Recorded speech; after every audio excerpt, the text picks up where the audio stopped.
In this video, we'll finish up section 12.3 with one last example. Two surfaces that we want to find the volume between, which means that they probably intersect. Right, to find out where they intersect, we would just take one and try to plug it into the other, or set them equal somehow. I am going to replace my z squared, or z anyways, with x squared plus y squared, the square root of that. You can see what's going to happen. The square root's going to go away. I'm going to get 2x squared plus y squared, 2y squared equals 2. We can divide everything by 2. Okay, we have that they intersect, and we can see this. This isn't a hard one to see. All right, this one is a circle of radius 1, if I can ever draw this straight.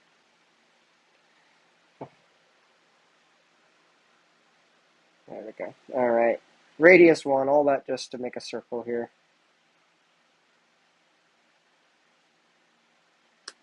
All right, and we know that we're going to be finding the volume caught in between the two surfaces, which is going to intersect. They intersect at this circle. So it's going to be everything caught inside of this circle between the two surfaces. Now, next thing I need is I need to be able to get these equal to z.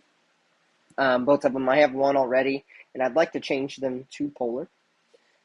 We could even, we didn't do this because I'm used to seeing that as a circle, you probably are too, but this is r squared equals 1, which is r equals 1, which is that radius 1 there. Now, let's figure out what they are as z. So I'm going to take that first equation and we're going to start solving for z. Right, I get z squared equals 2, and that's going to be minus x squared plus y squared. And that's z squared equals 2 minus r squared. Right, and we can actually go one step further with the square root. Z equals the square root of 2 minus r squared. Right, and then I want to take that other equation, z equals the square root of x squared plus y squared, and we can actually replace. We get the z equals, and the inside is r squared, but the square root of r squared is r. So I have two equations. I know one's the top surface, one's the bottom surface. I just got to figure out which one. All I do is I think about plugging in 0 in. If I plug in 0 for that one, I get square root of 2. If I plug in 0 for this one, I get 0. This tells me that this is the top, and this is the bottom. So if I want the surface that's caught in between the two, when I set up my integral, I just do the square root, and I'm going to go ahead and change it to my exponent, minus r. That's the other one. R dr d theta. Thetas are always on the ends, so theta, and I think this one goes all the way around as well. Yep. So 2 pi, and then theta, or not theta anymore, but r,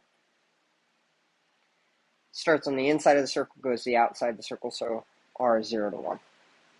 All right, so we just have to work out this integral now. This is where my video is going to end. That's my reminder there.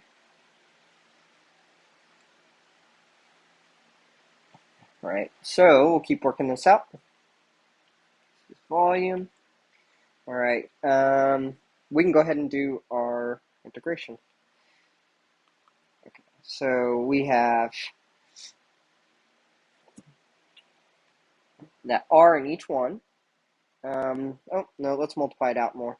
R equals 0, r equals 1, and we r times 2 minus r squared to the 1/2 minus r squared. Okay, so now we're set. I'm going to think of these separately because one of them will have to use a u sub. So this u sub here will be a u equals 2 minus r squared, which tells me du is equal to negative 2r. Okay, so I'm going to get two different integrals here. I get the integral theta 0, theta to 2 pi, and then I'm going to go ahead and change everything to u here. Okay, I get a negative 1/2, that comes from this. The r is taken care of, and then I got u to the 1/2 du d theta, and then I'm going to go ahead and split this. This is theta equals 0 to theta equals 2 pi, and this becomes, we can actually do that integral. That is r to the third divided by 3 d theta. Oh, don't forget to run 0 to 1 here. Okay, so we're almost there. We can do this u now. We could actually change these to u's as well. If r was 0 and I plug it in here, u is 2. If I plug in 1 now, for r is 1, I get 1. So I can just plug in those bounds when I get there. All right, theta equals 0.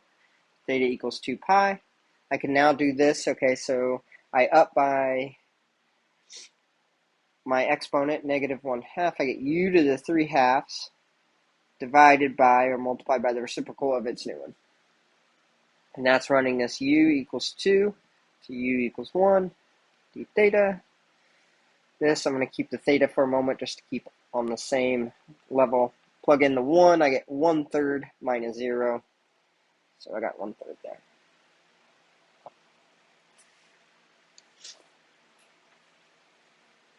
Okay, so I'm plugging those in. I'm going to wait on my thetas. I can drop the theta thing because that's all I'm going to have left. Those 2's cancel. I get negative 1/3, and then it's going to be 1 minus 2 to the 3/2. Pretty gross here. Okay, so that's what we have there. Plugging that in, d theta minus, okay, 0 to 2 pi here of 1/3 theta. Okay, that is, there is no theta there. That whole thing is just a constant. I'm going to multiply that 1/3 through. That's just, this is a square root of 8. So I'm going to multiply the negative 1/3 through, so we get positive 1/3 square root of 8. And this is going to have a theta, ran from 0 to 2 pi, minus, okay, this is 1/3. That should be a d theta, not theta there.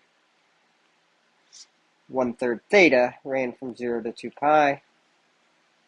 All right, so we get 2 pi times, okay, we get 1/3 plus 1/3 root 8 minus 2 pi times 1/3. You can tell the 2 pi 1/3s are going to cancel, so we get 2 pi over 3 root 8.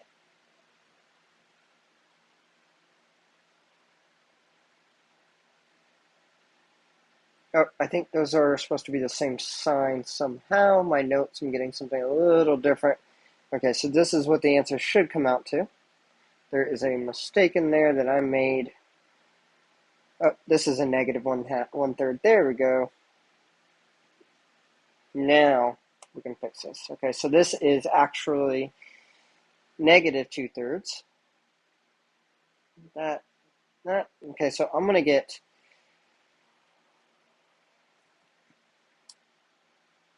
two pi on the outside, and then I'm going to negative 2/3 plus 1/3 root 8. There we go. You could factor out a third too if you'd like to get 2 pi over 3 times root 8 minus 2. I just flipped them. Okay, there we go. Honestly, at this point, for calculators, if you get down to like this line, right, that has only one integral, you can use calculator. That's totally fine with me. I don't care at that point. You're working on double integrals, and we're going to be working our way into triples. So this is the volume caught between those two surfaces.